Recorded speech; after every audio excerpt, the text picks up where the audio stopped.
Pag-usapan pa natin ang mga isyong sinagot ng palasyo kasama si Mobile Journal Julie Baiza. Julie, paano ro nasabi ni Yusek Claire Castro na si VP Sara ang pinanggalingan ng umano'y fake news laban dito kay First Lady Liza Marcos? Nag-ugat yung pahayag ni Yusek Castro nung matanong siya sa sinabi ni VP Sara na meron yung NATO sa Amerika at nandoon sa kwarto pa mismo si First Lady Liza Marcos. Kaya ang sabi ni Yusek Castro, sa pala ang source o pinanggalingan ng balita na yan. Kasi kung maalala natin pa, ilang ulit, ilang araw, umabot na ng lito na paulit-ulit na kumakalat sa social media yung mga alegasyon laban sa First Lady noon.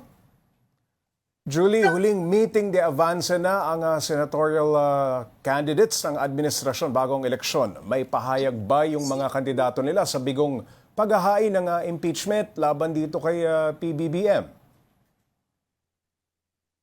Yes, Pops Ray, kanina nga bago pumunta dito sa meeting de avance sa Mandaluyong ay nagkaroon muna ng press conference yung ilan sa mga kandidato ng Alyansa para sa Bagong Pilipinas. At natanong nga sa kanila, ang sabi ni former Senator Soto, malinaw naman daw na may kaugnayan yan sa eleksyon at manipila lamang, lalo pinalabas yan bago nga yung eleksyon. Para naman kay former Senator Lacson, wala daw siyang nakikitang batayan o basis para sa paghahain ng impeachment. Malinaw naman daw kasi kung ano yung mga impeachable offense laban sa mga impeachable officials natin.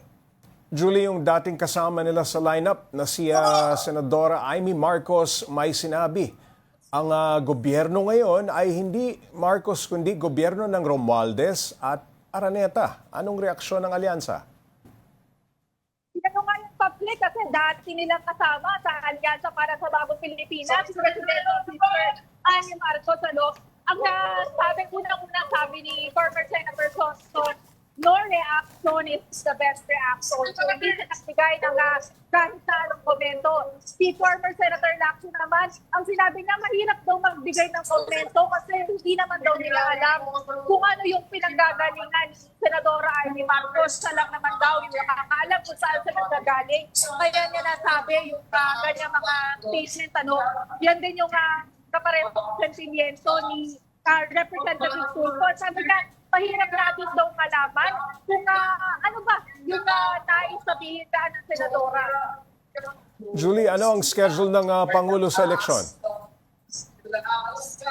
Kasi ngayong gabi ang inaasahan na dadalo si Pangulong Bongbong Marcos dito, lalo kung may araw nga ng panununggo ng Alyansa para sa Bagong Pilipinas sa mga botante. So kaya ginawa sa Mandaluyong kakilalang baluarte, isa sa mga senatorial candidate, si former DILG Secretary Spencer Amados.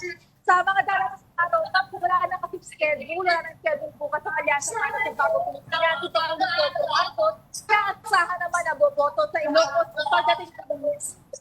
Maraming salamat, Mobile Journal Julie Baiza.